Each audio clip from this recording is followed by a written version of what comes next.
Good morning दोस्तों, Magadh IAS में आपका एक बार फिर से स्वागत है। आज हम आपके लिए एक नई पहल लाए हैं।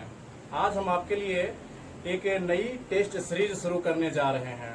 हम यह व्यवस्था करने जा रहे हैं कि हमने ये देखा है कि इंडिया के कोई भी आप एग्जाम दीजिए, उसमें साइंस का वेटेज बहुत ज्यादा रहता है। अगर आप बीपीएससी में अगर अपीयर होना चाह रहे हैं तो उसमें 30 से 40 क्वेश्चन डायरेक्टली साइंस से रहता है और बहुत सारे स्टूडेंट पिछड़ जाते हैं उसमें। अगर आप एनडीए दें या एयरफोर्स दें या इंडिया का कोई भी एग्जाम दें, अगर आप सीएपीएफ कोई भी एग्जाम दें आप, उसमें साइंस का वेटेज दिनों दिन बढ़ता जा रहा है। तो हमने एक प्रोग्राम शुरू किया है कि आपको डेली हमारे व्हाट्सएप ग्रुप पे आपको डेली 10 से 15 क्वेश्चंस दिया जाएगा, प्रति टॉपिक वाइज दिया जाएगा और उसका हम वीडियो के माध्यम से इंडिया के टॉप फैकल्टी के द्वारा आपको हम उसका सल्यूशन देंगे। उसका आप आज खुद देखेंगे। तो आज हमने आपका जो चैप्टर चुना है, गति से चुना है। ये हमारा साइंस का पहला चैप्टर है। इसको आप 9th क्लास से ही पढ़ते हुए आ रहे होंगे, लेकिन फिर भी आप इसका कॉन्सेप्ट नहीं समझ पाते हैं। तो हम चैप्टर वाइज आपको 10 से 15 क्वेश्चन डेली दिया करेंगे और डेली हम आपको 15 से 20 मिनट या 30 मिनट का वीडियो के माध्यम से आपको उस क्वेश्चंस को सॉल्यूशन देंगे। और इसके बाद आप देखेंगे कि आपके अंदर साइंस के लिए कितनी जागरूकता हो जाएगी। हमारे साथ AK शाही सर हैं, जो बिहार के साथ साथ इंडिया के टॉप फैकल्टी हैं। इनके पढ़ाए हुए स्टूडेंट आज कितने IITians हैं, कितने सिविल सर्विस में सेलेक्ट हैं और अदर कॉम्पिटिटिव एग्जाम में बहुत ज़्यादा स्टूडेंट गए हुए हैं। देश ही नहीं विदेश में भी गए हैं। इनका अपना एक खुद का चैनल चलता है शाही सर के नाम से, शाही ट्यूटोरियल। उसमें पॉलिटेक्निक के हजारों बच्चे हर साल सफल होते हैं। तो ऐसे फैकल्टी को हम लाए हैं आपके साथ। आज खुद ही आप जांच कर लीजिएगा कि वास्तव में लुसेंट पढ़ करके आप पास करेंगे या कॉन्सेप्ट समझ कर पास करेंगे। तो ठीक है दोस्तों, आइए और इन क्वेश्चंस को आप देखिए कि वास्तव में कैसे कॉन्सेप्ट से समझा जाता है। ठीक है, तो अब ये मंच अब सर के हवाले। हाँ, तो देखा जाए निम्न में कौन सदिश है। तो सबसे पहले जो है सो समझना पड़ेगा कि सदिश क्या है और इसके साथ साथ अदिश भी समझिए कि अदिश क्या है। Vector and scalar. तो वेक्टर क्वांटिटी और स्केलर क्वांटिटी तो बहुत नीचे क्लास से ही जो है से इसको जो है से डिफिनीशन आप लोग पढ़ते होंगे कि जिसमें परिमाण तथा दिशा दोनों होती है उसको जो है से सदिश कहा जाता है, और जिसमें सिर्फ दिशा होती है, जिसमें सिर्फ परिमाण होता है, दिशा नहीं होती है, उसको जो है से अदिश कहा जाता है। यानी कहने का मतलब है कि वेक्टर क्वांटिटी क्या है, तो it has magnitude and direction both, यानी मैग्नीट्यूड एंड डायरेक्शन बोथ दोनों रखता है। लेकिन स्केलर क्वांटिटी उसको कहा जाता है कि इट हैज मैग्नीट्यूड ओनली, माने वह जो है से सिर्फ मैग्नीट्यूड रखता है। मैग्नीट्यूड समझना है आपको। जैसे मान लिया कि कोई कह रहा है कि 5 किलोमीटर प्रति घंटा, 5 किलोमीटर प्रति घंटा ऐसे कह रहा है। तो अगर 5 किलोमीटर प्रति घंटा कह रहा है तो जो 5 आपको दिखाई दे रहा है इट इज मैग्नीट्यूड, यही आपका मैग्नीट्यूड है। 5 जो दिखाई दे रहा है, डिजिट जो अंक दिखाई दे रहा है, यही आपका क्या है, यही आपका मैग्नीट्यूड है। तो देखिए वास्तव में जो है, जैसे मान लिया कि सदिश अदिश को समझना है तो आप कैसे समझ पाएंगे कि किसमें दिशा है और किसमें दिशा नहीं है। तो इसको जो है से डिफिनीशन आपको समझना पड़ेगा। डिफिनीशन नहीं समझिएगा तो फिर कैसे समझ पाइएगा कि किसमें दिशा का महत्व है और किसमें जो है से डायरेक्शन का महत्व नहीं है। जैसे मान लिया टाइम है, तो टाइम में क्या, टाइम है, समय है, तो कहा जा रहा है कि 2 सेकेंड, 3 सेकेंड, 10 सेकेंड।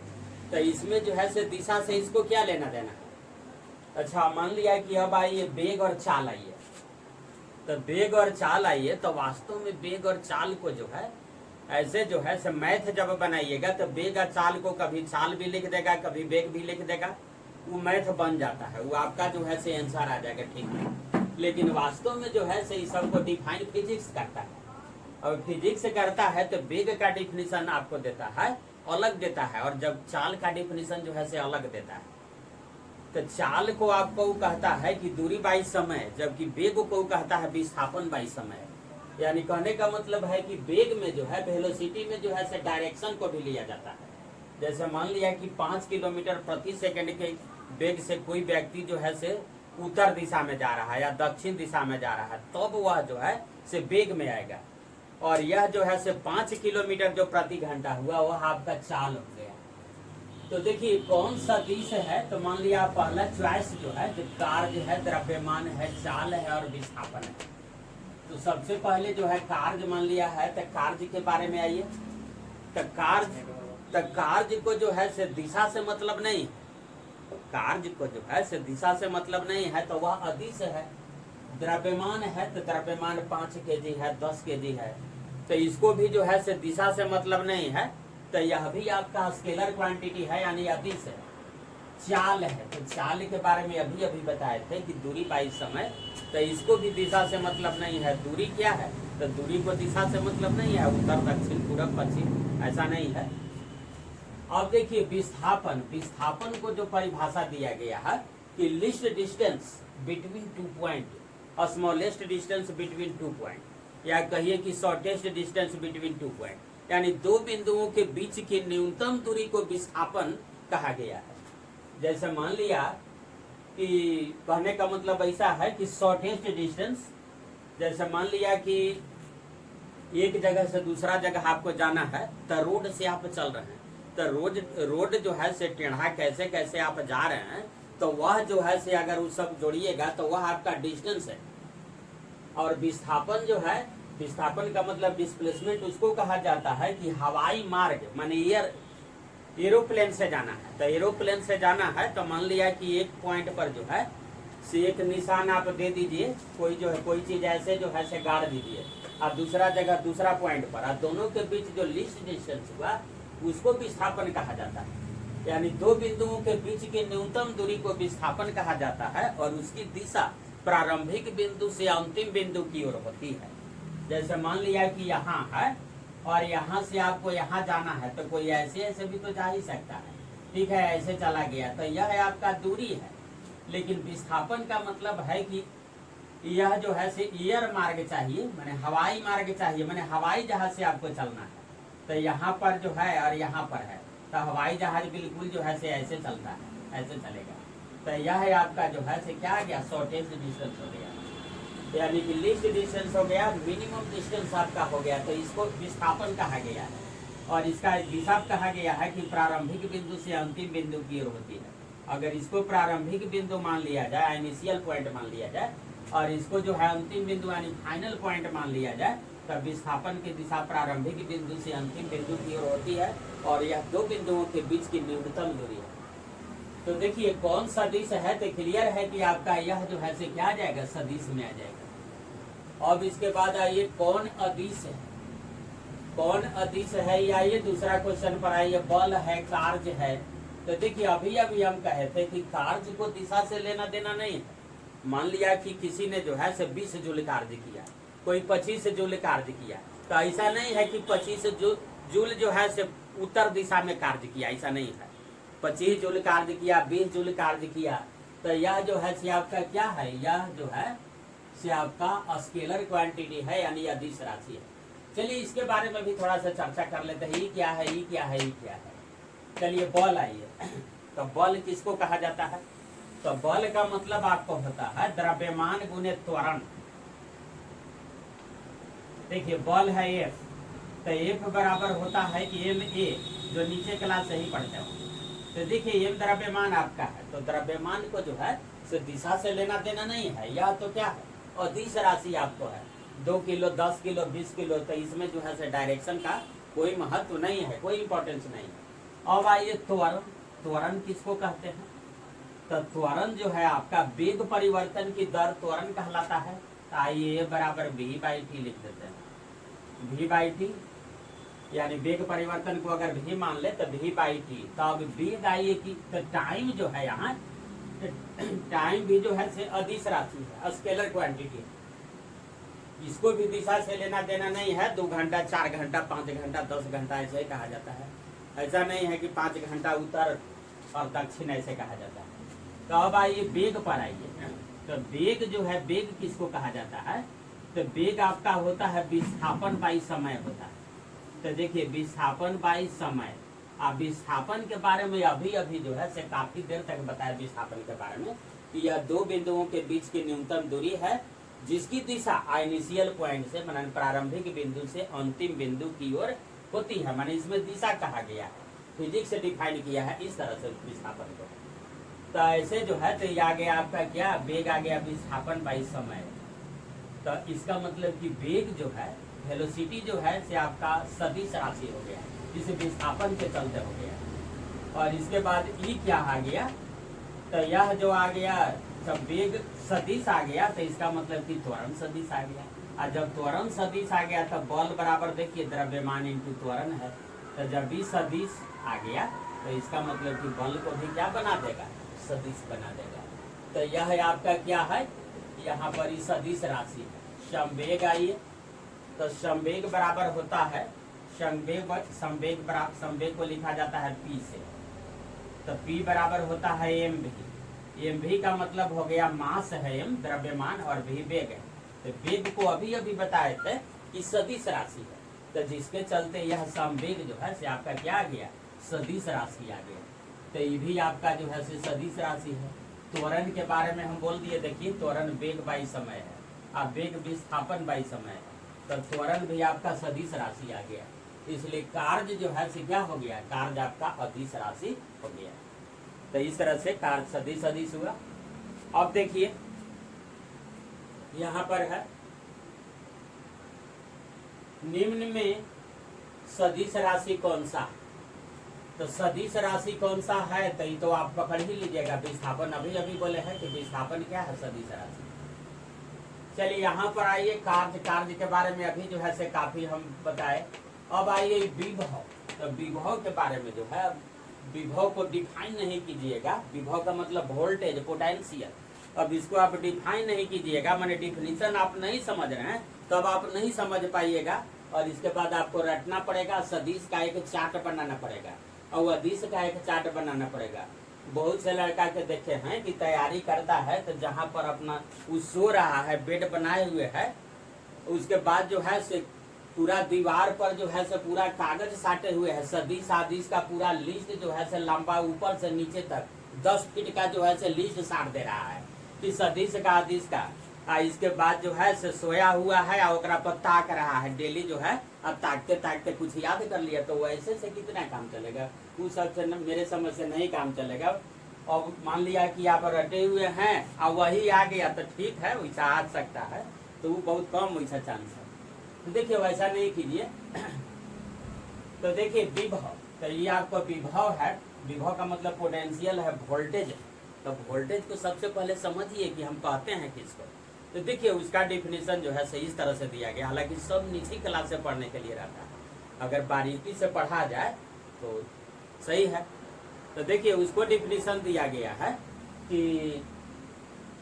इकाई धनात्मक आवेश को, यानी यूनिट पॉजिटिव चार्ज को, इकाई धनात्मक आवेश को अनंत से विद्युतमय क्षेत्र के किसी बिंदु तक लाने में किया गया कार्य जो है से विभव कहलाता है। तो देखिए डिफिनीशन आपका कह रहा है कि इकाई धनात्मक आवेश को अनंत से विद्युतमय क्षेत्र के किसी बिंदु तक लाने में किया गया कार्य क्या कहलाता है, विभव कहलाता है। इससे तो यही न स्पष्ट हो रहा है कि विभव कुछ नहीं है, वोल्टेज कुछ नहीं है, बल्कि वोल्टेज एक प्रकार का कार्य है। वोल्टेज क्या है, तो वोल्टेज कुछ नहीं है बल्कि वोल्टेज क्या है, एक प्रकार का कार्य है। तो जब कार्य है तो कार्य के बारे में तो पूरा हम बोल चुके हैं कि कार्य जो है से आपको इधर बोल रहे थे कि कार्य क्या है, कार्य अदिश राशि है, इसलिए यह क्या हो गया, अदिश राशि हो गया। शक्ति आइए, तो शक्ति बराबर आपका जो है से क्या होता है, तो शक्ति बराबर देखिए, शक्ति बराबर आप पढ़े होंगे पावर। पावर का मतलब होता है पावर, शक्ति। तो पावर बराबर क्या होता है, W/T, यानी वर्क बाई टाइम, यानी work per unit time. Work per unit time जो है से वही जो है से क्या कहलाता है, शक्ति कहलाता है, इकाई समय में किया गया कार्य। तो देखिए यहाँ पर जो है से कार्य क्या है, अदिश है, I भी अदिश है। तो अदिश है तो इसका मतलब क्या आ जाएगा, तो पावर जो है से आपका अदिश हो जाएगा। तो इस तरह से जो है से आपका हो जाएगा। यानी कहने का मतलब है कि ऐसे आप याद कर सकते हैं कि वेक्टर क्या होगा। तो वेक्टर क्या आएगा, तो वेक्टर क्या आएगा कि सदिश है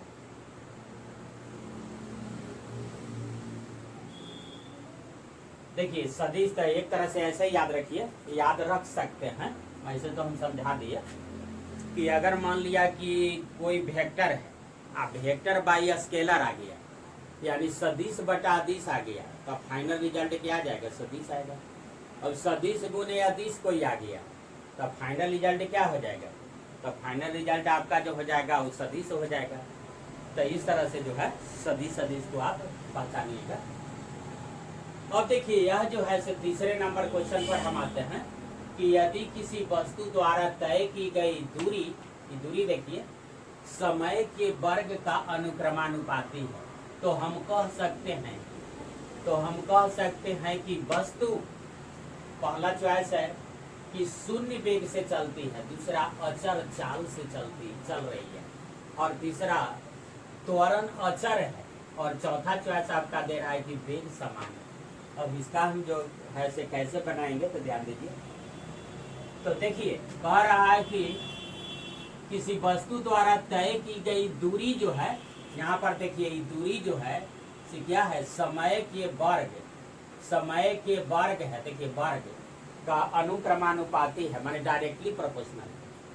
तो देखिए अगर दूरी को मान लिया कि क्या लिखिएगा, जैसे लिखिए मान लिया एस लिखिएगा, तो एस प्रोपोर्शनल क्या है आपको टी स्क्वायर, यह दिया हुआ है आपका गिवन, यानी दिया हुआ है दूरी प्रोपोर्शनल ये टी स्क्वायर जो है से आपको दिए हुए है। तो एक बाद जो है से ऐसे कीजिए, तो इसको फिजिक्स में जो है से प्रोपोर्शनल के हटाते हैं तो ऐसे आप समझते होंगे कि एस बराबर क्या आ जाएगा, के टी स्क्वायर। तो चलिए के टी स्क्वायर आ गया, जहाँ के बराबर स्थिरांक या कांस्टेंट कहते होंगे। अब इसके बाद आइए दिस इंप्लाइज क्या कीजिएगा, S by T, S by I T square है, तो इस टी को यहाँ खींच के लाते हैं, एस बाई टी बराबर क्या आ जाएगा, के टी, तिरछा तिरछी गुना कीजिएगा, क्रॉस मल्टीप्लाई कीजिएगा, तो टी अगर यहाँ पर जाएगा तो एस बराबर टी स्क्वायर आ जाएगा। तो एस बाई एगो टी जो है, इसमें से एक टी जो है नीचे लेके आ गए तो कोई दिक्कत नहीं होना चाहिए। तो एस बाई टी बराबर के टी, अगर क्रॉस मल्टीप्लाई कीजिएगा तो एस बराबर के टी स्क्वायर आपका आ जाएगा। तो देखिए एस का मतलब दूरी आ गया, यह है आपका जो है से टाइम आ गया, चाहे इसका मतलब विस्थापन समझिए, दूरी समझिए, कुछ भी माइंड में लीजिए। तो यह है आपका जो है से विस्थापन बाई अगर समय आ गया तो इसका मतलब क्या है, यह वेग है। तो इसके जगह पर या हम करके क्या लिख सकते हैं बताइए, तो या हम लिख सकते हैं v बराबर के टी, v बराबर हम के टी लिख सकते हैं क्योंकि v का काम कर दिया। अब जो है से फिर एक बार टी को जो है से नीचे ला रहे हैं, तो दिस इंप्लाइज ऐसे लिख रहे हैं कि v बाई टी बराबर के। अब आइए देखिए v बाई टी बराबर के को अगर क्रॉस मल्टीप्लाई करेंगे तो v बराबर के टी आ जाएगा। तो देखिए v बराबर के टी था तो कोई दिक्कत नहीं होना चाहिए। अब देखिए वेग बाई समय है, तो वेग बाई समय को तो त्वरण कहते हैं, तो इसका मतलब त्वरण बराबर, इसके जगह पर त्वरण लिख लिए, तो त्वरण बराबर के आ गया, माने कांस्टेंट आ गया। यानी कहने का मतलब है कि वस्तु जो है से कांस्टेंट एक्सेलरेशन से, यानी कि स्थिर त्वरण से जो है से वह वस्तु चल रही है। तो देखिए इसमें जो है से चॉइस है कि त्वरण अचर है, तो यही जो है से इसका आंसर होगा, जो यहाँ आंसर दे दिया। अब इसके बाद आइए कि वेग का एसआई मात्रक क्या है। तो वेग का एसआई मात्रक क्या है, तो वेग बराबर क्या होता है, तो विस्थापन बाई समय, विस्थापन बाई समय होता है। तो विस्थापन में समय से अगर भाग देंगे तो यही वेग कहलाता है। तो विस्थापन एक प्रकार का तो दूरी है, विस्थापन एक प्रकार का दूरी है, सिर्फ शॉर्टेस्ट डिस्टेंस है, शॉर्ट मिनिमम दूरी है। तो इसका मात्रक आ जाएगा मीटर और इसका सेकंड, तो इसका मीटर और इसका क्या आ जाएगा सेकंड। और सेकंड के लेकर के ऊपर जाइए तो लॉ ऑफ इंडिसेस यानी घातांक का नियम, पावर का नियम आप पढ़े होंगे। तो एस पर पावर जो है, सेकंड पर पावर समझिए एक है, तो इसको ऊपर लेके जाइएगा तो क्या आ जाएगा सेकंड ऐसे। तो मीटर प्रति सेकंड। तो देखिए इसमें जो है सो मीटर प्रति सेकंड एक चॉइस है आपका, एक यहाँ देखो, तो यही जो है सो इसका आंसर है। अब आइए किस समूह की सभी राशियां अदिश है। तो देखिए अदिश के बारे में जो है सो ऊपर हम बोल चुके हैं काफी सदिश के बारे में। तो देखिए मान लिया कि पहला के बारे में चर्चा करें, फर्स्ट चॉइस पर हम लोग चर्चा करते हैं द्रव्यमान। तो ठीक है, ये तो अदिश है, द्रव्यमान अदिश आपका राशि है। द्रव्यमान है 5 किलो, 10 किलो, 20 किलो, अदिश राशि है। अब आइए कार्य, आइए कार्य के बारे में बहुत बोले कि अदिश राशि है, तो ये आप समझ गए कि अदिश राशि है। अब इसको पकड़ते हैं भार, किसको कहते हैं। तो देखिए भार जो है से अगर आप नहीं समझ रहे होंगे तो समझिए कि किसी वस्तु को पृथ्वी जो है से अपने केंद्र की ओर खींचती है। जैसे देखिए ये अगर वस्तु है तो यह जो है से हमको भारी क्यों लग रहा है, क्योंकि पृथ्वी जो है से अपने केंद्र की ओर इसको खींच रही है और हम उसके विरुद्ध अगेंस्ट में जो है से इसको रखे हुए हैं, तो क्या हमको भारी नहीं लगेगा, इसीलिए भारी लग रहा है। यानी भार जो है से एक प्रकार का बल है। भार एक प्रकार का वह बल है, भार वह बल है जिस बल से पृथ्वी किसी वस्तु को अपने केंद्र की ओर खींचती। ऐसे हम टांगे हुए हैं इसको, तो ये हमको भारी क्यों लग रहा है, इसलिए लग रहा है कि पृथ्वी इसको खींच रही है, अपने केंद्र की ओर ले जाना चाह रही है और उसके अगेंस्ट हम ऐसे टांगे हुए हैं, इसलिए यह जो है से हमको भारी लग रहा है। तो भार जो है से कुछ नहीं है बल्कि भार एक प्रकार का बल है। भार का मतलब ऐसा नहीं समझिएगा कि देहात में लोग वजन जो है वजन है तो ओकरे भार कह दे रहा है लोग, तो वैसा नहीं है, वो आपका द्रव्यमान है। जैसे 5 किलो आलू आप लाए तो वह जो है से कॉमन बैलेंस से मान साधारण तुला से आपको जो है से तौल करके देता है, तो वह आपका द्रव्यमान है। आलू लाए और कोई सब्जी लाए तो वह जो है आपको साधारण तुला से जो है से तौल करके और वह आपको देता है। 10 किलो आलू लाए, 20 किलो आलू लाए, तो वह आपका द्रव्यमान है, न कि भार है। तब भार कहाँ पर आएगा, तब भार जो है से साधारण तुला से उसको नहीं मेजर किया जाता है। भार को जो है कमानीदार तुला स्प्रिंग बैलेंस से मापा जाता है।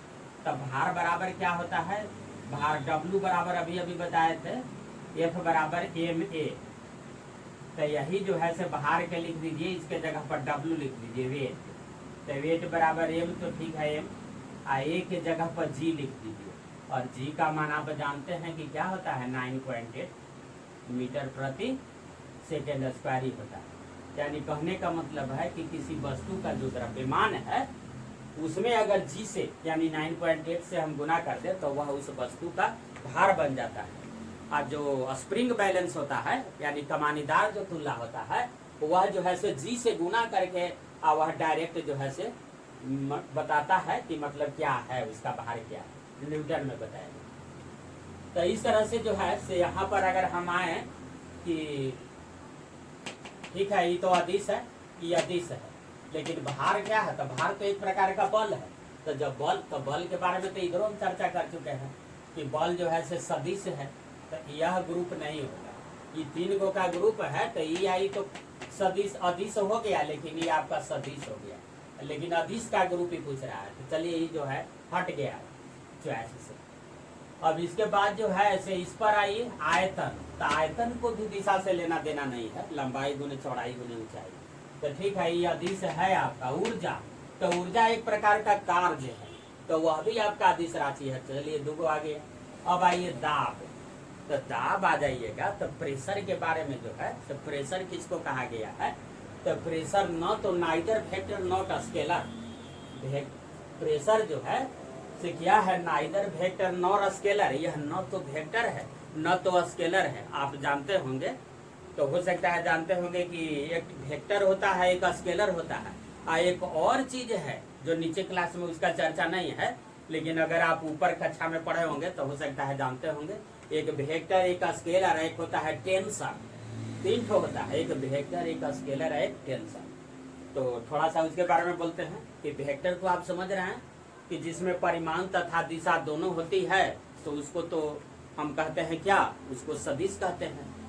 और इसके बाद स्केलर के बारे में भी आप जानते हैं, अदिश के बारे में, कि जिसमें सिर्फ परिमाण होता है दिशा की कोई चर्चा नहीं रहती है, तो वह जो है से आपका अदिश राशि है। अब टेंसर के बारे में अगर नहीं जान रहे होंगे तो एक लाइन जानिए कि कुछ भौतिक राशियां ऐसी होती है जो न तो सदिश होती है न अदिश, उसको टेंसर कहा जाता है। तो वह जो है से दाब आपका टेंसर में आता है। उसके बाद विकृति यानी स्ट्रेन, वह भी टेंसर में आता है। प्रतिबल यानी स्ट्रेस, वह भी टेंसर में आता है। तो देखिए यह भी ग्रुप से हट गया। अब इसके बाद आते हैं, इसमें आते हैं वेग, त्वरण, बल। तो ये तो पूरे सदिश है, लेकिन ये अदिश के बारे में कह रहा है कि कौन जो है से अदिश का ग्रुप है। तो ये आइए, घना तो है, कार्य है, शक्ति। तो कार्य तो अदिश हम बताए थे, शक्ति के बारे में भी बताए हैं कि शक्ति अदिश है, क्योंकि शक्ति बराबर होता है कार्य बाई समय। तो कार्य बटे समय होता है, कार्य आपका अदिश है, समय अदिश है, इसलिए पूरा ही अदिश हो गया। तो शक्ति अदिश हो गया। घनत्व आइए, घनत्व किसको कहते हैं? D, density. तो डेंसिटी का मतलब होता है m बाई v, यानी द्रव्यमान बाई आयतन, यानी इकाई आयतन, किसी वस्तु के इकाई आयतन के द्रव्यमान को घनत्व कहा जाता है। किसी वस्तु के इकाई आयतन के द्रव्यमान को जो है सो उसका घनत्व कहा जाता है। तो देखिए ये तो दोनों तो अदिश है, इसलिए ये भी अदिश हो गया। इसलिए इसका आंसर जो है सो यह होगा, अदिश का ग्रुप। अब आइए, यदि दो राशियों का ग्राफ परस्पर सरल रेखा हो तो राशियां अचर होती है, बराबर होती है, अनुक्रमानुपाती होती है, व्युत्क्रमानुपाती होती है। तो देखिए इसका आंसर जो है से क्या होगा? अनुक्रमानुपाती होगी। तो देखिए इसको समझिए कि मान लिया कि अनुक्रमानुपाती कह रहा है, तो अनुक्रमानुपाती कह रहा है ना, तो इसको आप जो समझिए, इसको देखिए, इसको हम समझा रहे हैं, इसका ग्राफ खींच रहे हैं। तो ग्राफ खींचेंगे तो देखिएगा कि स्ट्रेट लाइन आ जाएगा, और स्ट्रेट लाइन जब आ गया तो इसका मतलब है कि वह सही हो गया। देखिए यहाँ पर है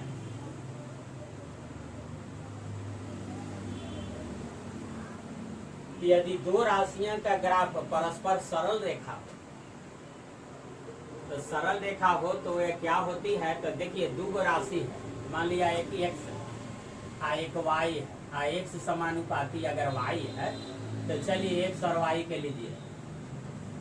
अगर x बराबर 0 लीजिएगा तो y 0, x बराबर 1 लीजिएगा तो y 1, x बराबर 2 लीजिएगा तो y क्या आ जाएगा? 2 आ जाएगा।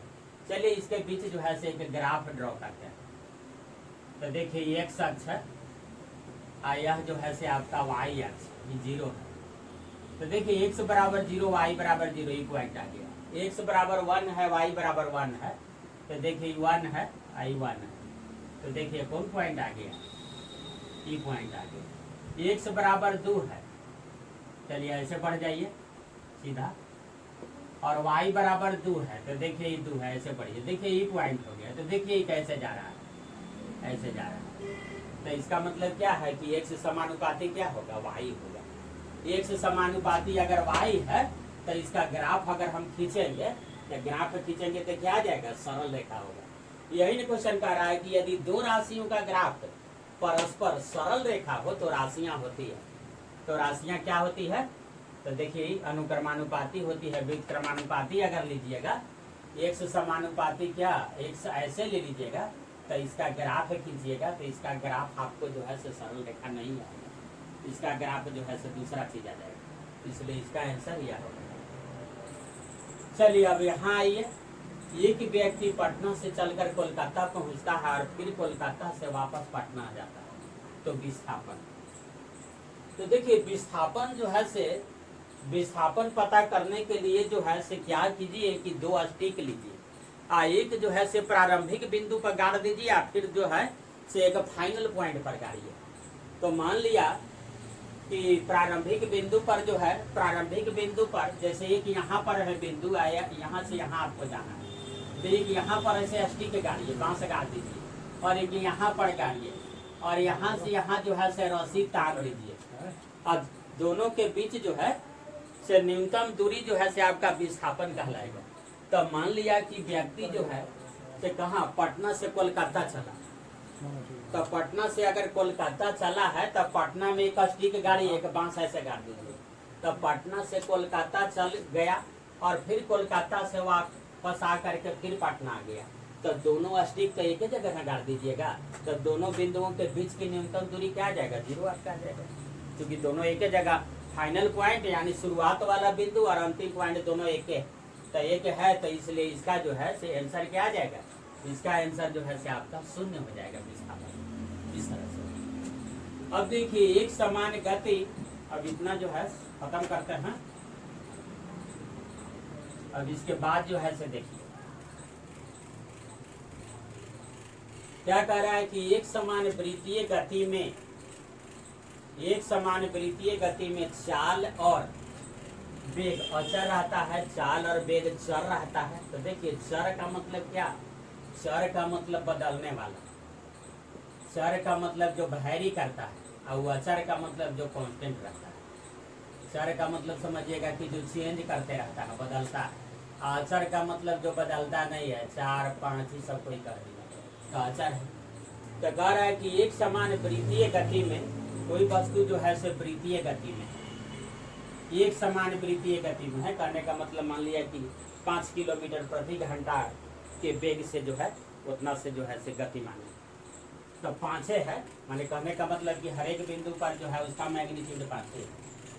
तो कह रहा है कि तो उसका चाल और वेग अचर रहता है। दूसरा चाल और वेग चर रहता है, माने बदलता रहता है हर एक पॉइंट पर। और फिर चाल चर और वेग अचर रहता है, और चाल अचर और वेग अचर रहता है। इस तरह से तो मान लिया कि यहाँ पर इस पर जो है से कोई वस्तु चल रहा है, तो देखिए इसका डायरेक्शन किधर माना जाता है उसको आप समझने का कोशिश कीजिए। जैसे मान लिया कि एक पत्थर जो है, एक पत्थर का टुकड़ा जो है कोई धागा से बांध करके ऐसे ऐसे घुमा रहे हैं, गोलाकार घुमा रहे हैं।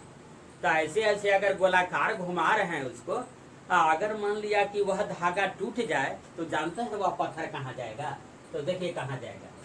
मान लिया यहाँ पर जो है से, यहाँ पर आपका जो है से हाथ है, देखिए यहाँ पर आपका हाथ है, यहाँ जो है से पकड़ करके इसको घुमा रहे हैं, तो जब ये टूटेगा तो यहाँ पर जो है इस तरह से है, ये धागा है, तो जब ये टूटेगा तो जब भी जाएगा तो यहाँ स्पर्श रेखा खींच दीजिए, ऐसे जाएगा। अगर यहाँ पर टूट गया तो ये ऐसे जाएगा, अगर यहाँ पर ही टूट गया तो ऐसे जाएगा, अगर यहाँ पर टूट गया तो यह जो है से ऐसे जाएगा, इस तरह से जाएगा। तो देखिए कहने एक समान वृत्तीय गति में यह पत्थर जो है से वृत्तीय गति में है, तो मान लिया कि 5 मीटर प्रति सेकंड के वेग से जो है से चल रहा है ये, तो डायरेक्शन जो है से देखिए यहाँ पर ही डायरेक्शन है, और यहाँ पर आ गया तो ई डायरेक्शन है, यहाँ पर ही डायरेक्शन है, यहाँ पर ही डायरेक्शन है। तो डायरेक्शन जो है यानी दिशा जो है से हर क्षण बदल रहा है, लेकिन 5 मीटर प्रति सेकंड के वेग से जो जा रहा है तो क्या 5 बदल रहा है? नहीं।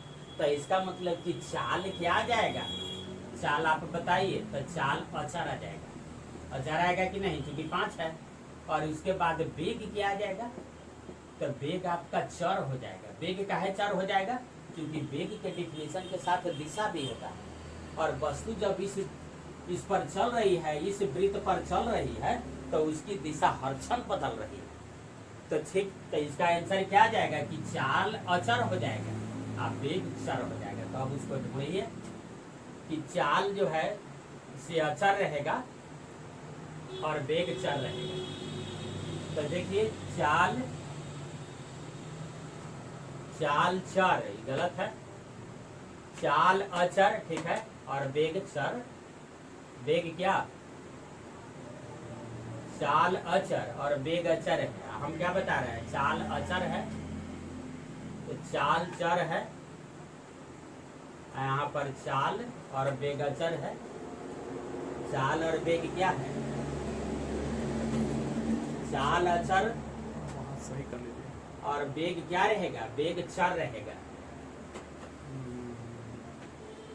तो चाल आपका क्या है? रुके ना। हाँ, तो देखा जाए तो इसमें हम क्या निष्कर्ष निकाले कि जब वृत्तीय गति में चल रहा था तब वेग जो है तो दिशा हर क्षण बदल रहा था। तो जब दिशा हर क्षण बदल रहा था तो इसमें वेग क्या हो जाएगा, वेग का आपका जो है से चर हो जाएगा, बदल जाएगा, क्योंकि वेग का संबंध दिशा से भी। और चाल तो 5 मीटर प्रति सेकंड के वेग से चल रहा है तो चल ही रहा है। एक अपना मन से हम यहाँ पर क्वेश्चन कर देते हैं कि त्वरण क्या होगा, अपने से बताइए कि त्वरण क्या है। तो देखिए त्वरण सदिश है या अदिश है, सबसे पहले ही समझिए। तो त्वरण तो आपका सदिश राशि है, तो सदिश राशि है तो यह जो है ऐसे चल रहा है जब, तो हर क्षण दिशा बदल रहा है, तो इसका मतलब कि त्वरण भी जो है ऐसे चल रहा है।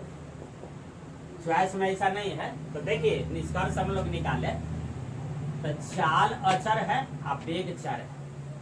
तो देखिए चौथा चॉइस देखिए, चाल क्या है, अचर है, ठीक है, और वेग अचर है, वेग चर होगा, गलती लिखा गया है। तो देखिए वेग जो है, चाल क्या आ जाएगा, अचर आएगा, और वेग चर होगा, इसलिए यह जो है से आंसर इसका है। और इसके बाद जो है से आगे देखा जाए, देखिए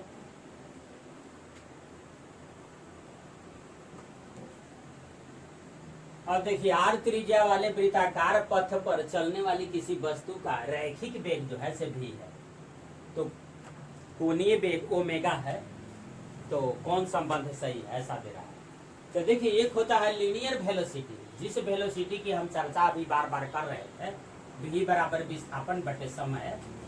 तब विस्थापन बटे समय कर रहे थे, तो यह आपका जो है से क्या है कि रैखिक है, विस्थापन बाई समय।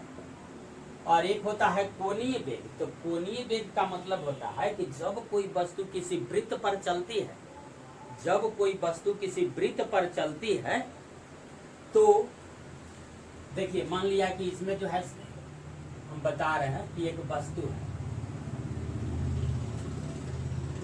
वृत्ताकार पथ है, इसकी त्रिज्या क्या है, इसकी त्रिज्या r है। कोई वस्तु जो है से भी से चल रही है, देखिए भी त्रिज्या r है, तब भी बराबर अगर मान लिया कि पूरा जो है से कवर करने में यहाँ से यहाँ तक पुनः आने में जो है से मान लिया टी टाइम लगता है, बड़ा टी टाइम, तब भी बराबर अगर निकालिएगा तो क्या है, ये क्या है, तो यह आपका परिधि है, सरकमफेरेंस है। तो सरकमफेरेंस है तो यहाँ पर जो है से चाल बराबर निकालिएगा तो दूरी बटा समय, तो 2 पाई r दूरी आ जाएगा, अब आई समय टी आ गया। अब आइए कोणीय वेग आइए कि कोणीय वेग किसको कहते हैं। तो कोणीय वेग कहा जाता है कि अगर यहाँ से वस्तु चलना शुरू की है, फिर यहाँ पर आ गई, तो इसका मतलब कि यह कितना कोण बन गया इसके केंद्र पर, तो इसके केंद्र पर 2 पाई कोण बन गया। 2 पाई का मतलब 360 डिग्री, 2 पाई का मतलब क्या आ गया, 360 डिग्री का कोण जो है से बन गया। तो 360 डिग्री का कोण बन गया, तो ओमेगा का मतलब होता है कि थीटा बाई, तो 2 पाई बाई टी, बड़ा टी दिया है तो बड़े टी दिया, बड़ा टी। तो देखिए यह हो गया दूरी बटा समय, ये हो गया कोण बटा क्या, टाइम हो गया। तो अगर इसको इससे हम भाग दे दें, तो इसको इससे भाग दे देंगे तो देखिए क्या आ जाएगा, v बाई ओमेगा बराबर क्या आ जाएगा, टी तक कट जाएगा, और इसके बाद 2 पाई भी कट जाएगा, तैयार आ जाएगा। तो v बराबर क्या आ जाएगा आपको, r ओमेगा। तो देखिए रैखिक वेग बराबर क्या हो गया, उस वृत्ताकार पथ की त्रिज्या गुणित कोणीय वेग। तो यही जो है आपको आ गया v बराबर r ओमेगा। तो देखिए यहाँ पर जो है इकाई समय में कोणीय वेग के बारे में समझिए। इकाई समय में किसी वृत्त के केंद्र पर बनाए गए कोण को कोणीय वेग कहा जाता है। कि इकाई समय में जो है से कितना कोण बना। तो मान लिया कि यहाँ पर जो है से ऐसे है, यहाँ से कोई चलना शुरू किया और यहाँ तक गया, टी टाइम में ए से बी स्थान चला गया और यहाँ पर थीटा कोण बनाया। तो देखिए क्योंकि टी टाइम में थीटा कोण बनाया, तो इकाई समय में कितना कोण बनाएगा, थीटा बाई टी। तो दिस इज कॉल्ड क्या, एंगुलर वेलोसिटी। यही आपका एंगुलर वेलोसिटी, कोणीय वेग। तो कोणीय वेग का मतलब क्या समझिएगा, कोण बटे समय। तो हम ऐसे लिए हैं इसको कि मान लिया कि यहाँ से कोई चला फिर यहीं आ गया, तो इधर 360 डिग्री का कोण बना गया, 2 पाई डिग्री का कोण बना गया। तो ये कोण बाई समय, तो कोण के जगह पर लिख दिए क्या, 2 पाई। मान 360 डिग्री भाई समय मान लिया कि पूरा टाइम t लगा था। अब ही रैखिक वेग बराबर दूरी बटा समय लिख दिए, यानी कि 2 पाई आर वाला दूरी हुआ। वृत्त की परिधि बराबर आपको याद होगा कि 2 पाई आर, और इसमें इसे डिवाइड कर दिए तो आ गया v बाई ओमेगा बराबर आर, इसलिए v बराबर आर ओमेगा। तो यह आंसर सही है। अब देखिए घड़ी के पेंडुलम की गति क्या होती है। तो घड़ी के पेंडुलम की गति जो है से ऐसे ऐसे क्या कर रही है, तो ऐसे ऐसे कर रही है, तो यह डोल रही है, तो यह जो है से आपका कौन गति है, तो यह है आपका जो है से दोलन गति हो गया। अब आइए दिए गए दो सदिशों के अंतर का परिमाण, तो देखिए इसमें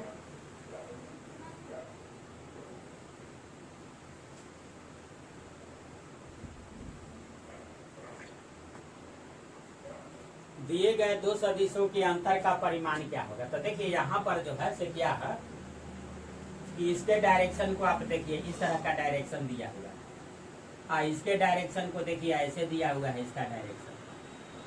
तो मान लिया कि 5 न्यूटन के बल से जो है 5 न्यूटन के बल से कोई इधर जा रहा है इस डायरेक्शन में, और 2 न्यूटन के बल से कोई इधर आ रहा है। तो सबसे पहले जो है से इसको जो बेस मानिएगा, आधार मानिएगा, वो 5 को मानिएगा। तो इसको मेन मान लीजिए 5, क्योंकि परिमाणी की दिशा जो है, परिणामी का दिशा जो है से 5 न्यूटन के तरफ होगा। अब आप समझिए कि 5 न्यूटन के बल से कोई खींच रहा है, एक 2 न्यूटन के बल से विरोध कर रहा है।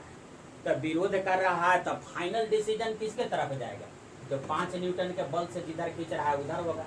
तो परिणामी की जो दिशा आएगा वह 5 न्यूटन के बल के तरफ होगा, अगर वैसा पूछा जाएगा।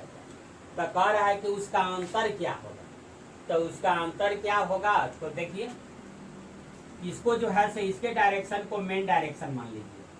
तो 5 न्यूटन जो है 5 मात्रक जो है, तो इसका दिशा इधर है, और 2 मात्रक जो है इसका दिशा इधर है। तो इसको आप आधार मान लीजिए, जिधर 5 न्यूटन 5 मात्रक वाला का दिशा है। तो इसका भी दिशा इसी के तरफ कीजिए जिधर इसका दिशा है। तो इधर देखिए दिशा डॉट डॉट से दिखा रहे हैं, ऐसे ऐसे दिखा दिए। तो वास्तव में तो इधर ही ना जा रहा है, तो इधर जब जा रहा है तो 2 मात्रक है, तो जब इसका विपरीत हम कर दिए तो इसका मतलब कि -2 आ जाएगा। तो अब आइए अंतर बराबर, तो अंतर बराबर क्या कीजिएगा, अंतर का मतलब घटा, तो बड़ा में से छोटा घटा दीजिए।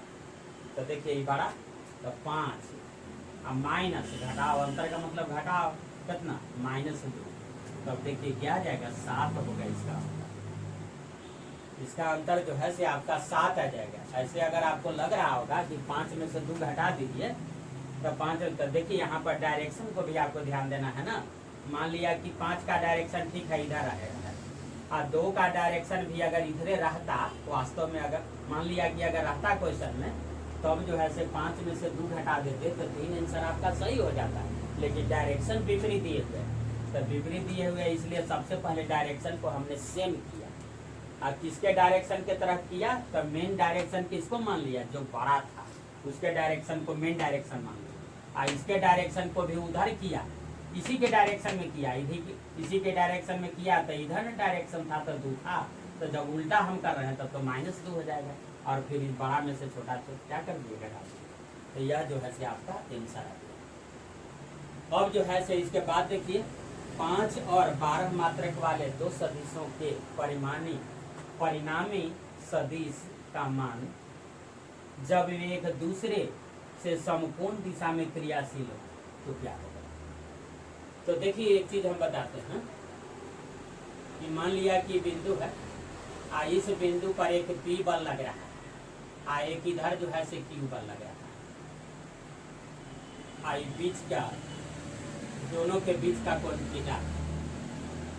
तो P और Q जो है, P और Q किसी बिंदु पर 2 बल क्रियाशील है जो P और Q है। तो इस P और Q को मान लिया कि इस बिंदु पर 2 आदमी लगा हुआ है, एक P बल से खींच रहा है, कि Q बल से इसको खींच रहा है, दोनों के बीच एंगल जो है वह थीटा आपका है। तो देखिए परिणामी का मतलब आप समझिए, परिणामी समझिए, परिणामी या परिमाण और परिणाम में अंतर समझिए कि यहाँ पर है परिणाम, परिणाम का मतलब कि रिजल्टेंट, एक बोलते हैं परिमाण, परिमाण का मतलब कि मैग्नीट्यूड जो अंक हम बोल रहे थे, जैसे 5 मीटर प्रति सेकंड तो वही 5 मीटर प्रति सेकंड, तो 5 जो अंक हुआ परिणाम का मतलब रिजल्ट हुआ। तो देखिए परिणाम, इसको जो है से थोड़ा सा समझने की कोशिश किया जाए कि रिजल्टेंट क्या है, परिणामी क्या है। तो मान लिया कि किसी बिंदु पर बहुत से बल क्रियाशील है, अगर उन सभी बलों को हटाकर कोई ऐसा बड़ा बल ला दिया जाए जो सभी बल मिलकर जो कंबाइंड इफेक्ट यानी संयुक्त प्रभाव जो डाल रहा था, उतना वह जो है से जो बड़ा फोर्स लाए हैं वह अकेला ही प्रभाव डाले, तो उन सभी, तो यह बड़ा फोर्स जो है उन सभी बलों का परिणामी कहलाता है। जैसे मान लिया कि कोई नाला है और उस नाला का जब उड़ाही कर रहा है 10 मजदूर मिलकर कर रहा है, अगर मान लिया कि 10 मजदूर को हटाकर एक ऐसा व्यक्ति ला दिया जाए, एक ऐसा व्यक्ति ला दिया जाए वो जो 10 मिल करके जो काम कर रहा था वो अकेला ही जो है से उतना कार्य कर दे, तो यह अकेला व्यक्ति उन 10 का परिणामी कहलाएगा। तो देखिए इस बिंदु पर दो बल क्रियाशील है, P और Q है, अगर इन दोनों को हटाकर एक ऐसा बल ला दिया जाए जो दोनों मिल करके जो संयुक्त प्रभाव दिखा रहा था वो अकेला ही दिखाने लगे, तो उसको परिणामी कहा जाएगा। तो देखिए उसका परिणामी जो है यहाँ से गुजरता है, यह एक समानांतर चतुर्भुज बन जाता है। इस तरह के पढ़ने के लिए आपको 11 में मिलेगा। इस तरह के समानांतर चतुर्भुज बल नियम इसको कहा जाता है, law of parallelogram of forces. तो इसको जो है से परिणामी यार है, तो इसको जो है से सिद्ध किया जाता है, तो रिजल्ट हम डायरेक्ट ऐसे लिख रहे हैं। देखिए ऐसे आ जाता है रिजल्टेंट, आर का मतलब रिजल्टेंट, तो P square plus Q square plus 2pq cos theta, ऐसे होता है। तो मान लिया कि थीटा का मान आप जो है से 90 डिग्री ले लीजिएगा, तो थीटा का मान जो है से क्या ले लीजिएगा, देखिए 90 डिग्री। यहाँ पर देखिए कि समकोण है, माने थीटा के जगह पर 90 डिग्री, तो थीटा का मान 90 डिग्री ले लीजिएगा, तो cos 90 डिग्री तो आपका 0 आ जाएगा, तो 0 आ जाएगा। देखिए ये P है, ये P के जगह पर आपका है, और यह जो है से क्या है, P के जगह पर है, आई Q के जगह पर है, P के जगह पर और Q के जगह पर जो है से है 5 मात्रक। हाँ तो देखिए यह जो है से एक दूसरे के क्या है, समकोण पर है, तो समकोणिक है एक दूसरे पर समकोणिक दिशा में, तो समकोणिक दिशा में है। तो इसके बाद देखिए एक 5 है एक 12 है, तो देखिए P जो है मान लिया ये 5 है, आई क्या है आपका 12 है, ये P या Q के जगह पर हो गया। आई थीटा जो हम ऐसे झुका करके बनाए थे वास्तव में 90 डिग्री का है, तो इसका तो परिणामी ऐसे ना हो जाएगा, यही वाला चीज हो जाएगा। तो देखिए यहाँ पर जो है यह मेन फार्मूला जो है से आपका ये, तो चलिए आइए आर स्क्वायर बराबर क्या आ जाएगा, पी स्क्वायर, तो पी के जगह पर 5 के स्क्वायर कर दीजिए, आप प्लस क्यू स्क्वायर, तो 12 के स्क्वायर कीजिएगा, 5 25 हो जाएगा, बराबर है 44 से हो जाएगा, 1 6 9 आ गया आपका जोड़ डाल के। इसके जगह पर तो 0 हो जाएगा क्योंकि cos 90 0 आ गया, तो इसलिए r बराबर क्या आ जाएगा, अब इसका वर्गमूल निकाल दीजिए, तो इसका वर्गमूल जो है से क्या आ जाएगा 13 आ जाएगा, तो यह जो है से 13 इसका आंसर आपका होगा। तो मेन इस फार्मूला को आर स्क्वायर बराबर P square plus Q square plus 2pq cos theta, और यहाँ पर एंगल आपको दे देगा, देखिए समकोण दे दिया, अगर 60 डिग्री के दे देगा तो इसके जगह पर 60 डिग्री कीजिएगा, अगर आपको जो है से समकोण दे दिया तो बहुत आसान हो गया, क्योंकि cos 90 0 हो जाएगा तो ज़्यादा आसान हो गया। अब आइए लास्ट क्वेश्चन के बारे में हम देखते हैं। दिए गए चित्र में सदिशों का परिणामी क्या होगा। तो देखिए बिल्कुल जो है तो यही वाला अभी जो हम चर्चा कर रहे थे यही क्वेश्चन यहाँ भी आ गया, और यहाँ पर जो है से 90 डिग्री के चर्चा कर रहा है, तो मेरे समझ से आप तो इसको बना डालिएगा इसी पर, तो चलिए बना ही लीजिए, इसी पर जो है से इसको बना लीजिए। तो इसको कैसे बनाइएगा, देखिए इस आर स्क्वायर बराबर क्या कर दीजिएगा, 4 स्क्वायर पी के जगह पर आप प्लस 3 स्क्वायर, अब देखिए इस समकोण है तो इधर तो 0 ना आ जाएगा, तो यहाँ आपका मिला जुला के क्या आ गया 25 आ गया, तो आर बराबर आपका क्या आ गया, आर बराबर 5 आ गया, यानी रिजल्टेंट जो है से आपका 5 होगा, तो यह जो है से आंसर होगा। तो इस तरह से जो है से पूरे क्वेश्चन को हमने सोल्व किया और आपको इजी वे में जो है से सोल्व करने का प्रयास किया। इसे अच्छी ढंग से समझे और आगे जो वीडियो आएगा उसको जो है से हम पुनः सोल्व करेंगे। प्रत्येक शुरू से अंत तक वीडियो देखिएगा तभी आप समझ पाइएगा। और साइंस का वेटेज बढ़ता जा रहा है इसलिए साइंस पढ़ने की ज़रूरत है।